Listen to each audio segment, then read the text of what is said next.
وہ ہے عظیم دیوار چین۔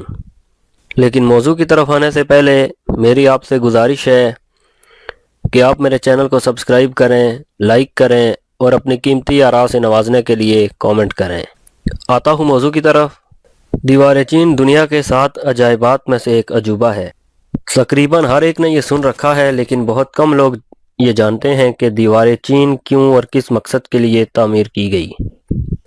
حضرت عیسیٰ کی پیدائش سے 200 سال پہلے چین کے بادشاہ نے اپنے ملک کو دشمنوں کے حملوں سے بچانے کے لیے ایک دیوار بنانے کی خواہش کی۔ اس وقت چین کے بہت سے دشمن تھے اور یہ دیوار بنانے کا مقصد صرف اور صرف دشمن کے حملوں سے ملک کو محفوظ رکھنا تھا۔ چین کے شمال میں منگول قوم کا ملک منگولیا آباد ہے۔ اس قوم کے خانہ بدوش، ڈاکو، لٹیرے اور کبھی کبھی یہاں کے حکمران بھی جب بھی موقع ملتا چین پر حملہ آور ہو جاتے اور اہل چین کا امن تہس نہس کر دیتے۔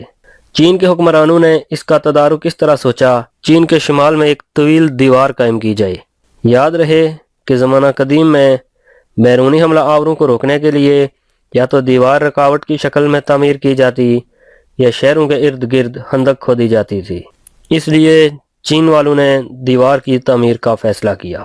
آپ یہ جان کر حیران ہوں گے کہ اس دیوار کی لمبائی تقریباً 13,200 میل ہے اور یہ دیوار 20 سے لے کر 30 فٹ تک اونچی ہے اور چوڑائی نیچے سے 25 فٹ اور اوپر سے تقریباً 12 فٹ کے قریب ہے، اور ہر 200 گز کے فاصلے پر سیکیورٹی روم بنائے گئے ہیں، اور بتایا جاتا ہے کہ اس دیوار کے اوپر سے 5 گھوڑے ایک ساتھ دوڑ سکتے ہیں۔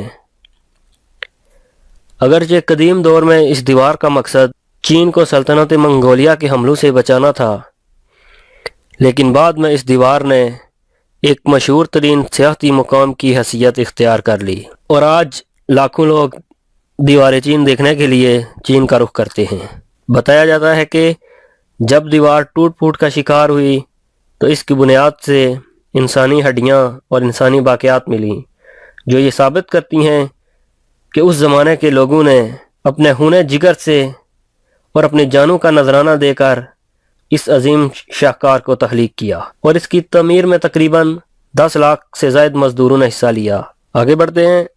طویل عمری، موسمی پیچیدگیوں اور انسانی سرگرمیوں کے تحت یہ دیوار دن بدن اپنا وجود کھوتی جا رہی ہے، جس کی بدولت یہاں تک کہ لوگوں نے اس کے گرے ہوئے حصوں میں سے اینٹیں اور پتھر تک نکال کر اپنی ذاتی ضروریات پوری کرنا شروع کر دی ہیں، جبکہ ضرورت اس امر کی ہے کہ اس کی حفاظت کی جائے، اور چائنا کے رہنے والے لوگوں پر یہ لازم ہے کہ اس کو اپنے آباء و اجداد کی وراثت سمجھ کر اس کی حفاظت کی جائے۔ سیاحت کے پیش نظر چینی حکومت نے 70 سے 80 کلومیٹر دیوار کو مرمت کروا دیا۔